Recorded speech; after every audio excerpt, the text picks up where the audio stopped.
So stop us if you've heard this before. Days after announcing big tariffs on foreign countries, the president says that he's pausing those tariffs. Now, that's what's happened again, this time with 50% tariffs that he said he was going to impose on the European Union. And joining us to explain, ABC News White House correspondent Karen Travers. Karen, this pause is for more than a month, and the president says it's for negotiating with the EU. This feels like his overall tariff strategy from the first Trump administration, using tariffs to create better trade deals, right? Yeah, or at least attempt to get better trade deals. I mean, we'll see if that actually happens here. We'll see what happens between now and July 9th.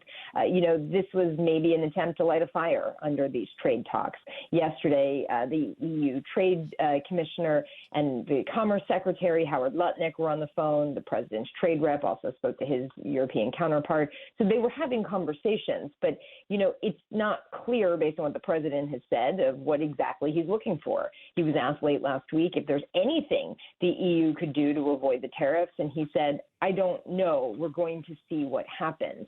But the administration hasn't been happy with how talks with the EU have been going in recent weeks. When you ask officials about progress on trade deals, they will cite Asian countries saying, they feel like they're getting closer with India or Japan or South Korea, Vietnam. They don't mention the EU.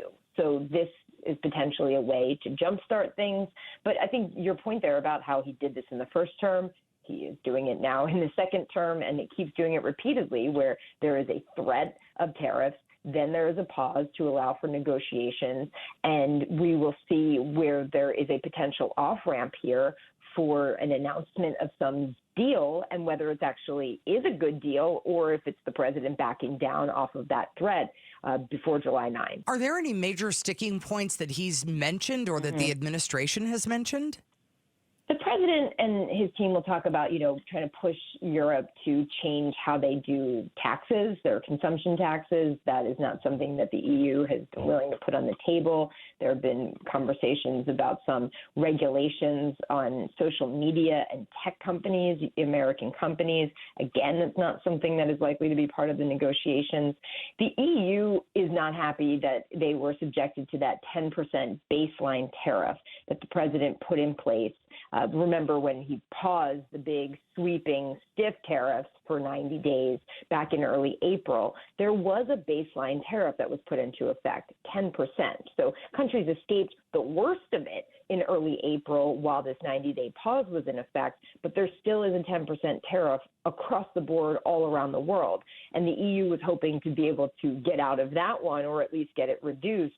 That hasn't happened yet. And in fact, the White House has been pretty clear. The president told this to me in a cabinet meeting at one point, that they feel that will likely stay in effect no matter what trade deals are struck with countries, that there would be this baseline 10% tariff on countries all around the world. We're chatting with ABC News White House correspondent Karen Travers. And talking about the Ukraine war yesterday, President Trump said, I'm not happy with what Putin's doing. He's killing a lot of people, and I don't know what the hell happened to Putin.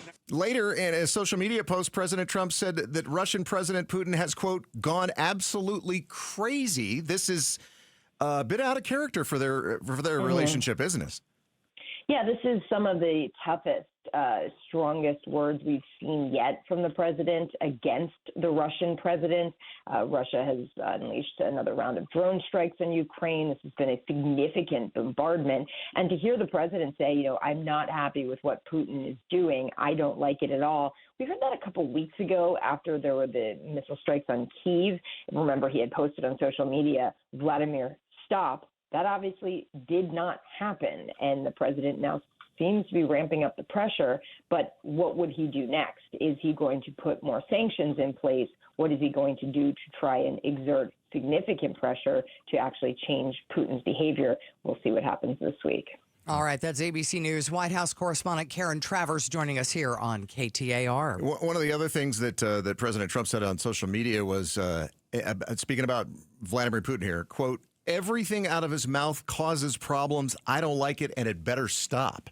I mean, this is it's a very different approach. It's a very different approach, certainly. Yeah, absolutely. Thanks for watching Arizona's Morning News.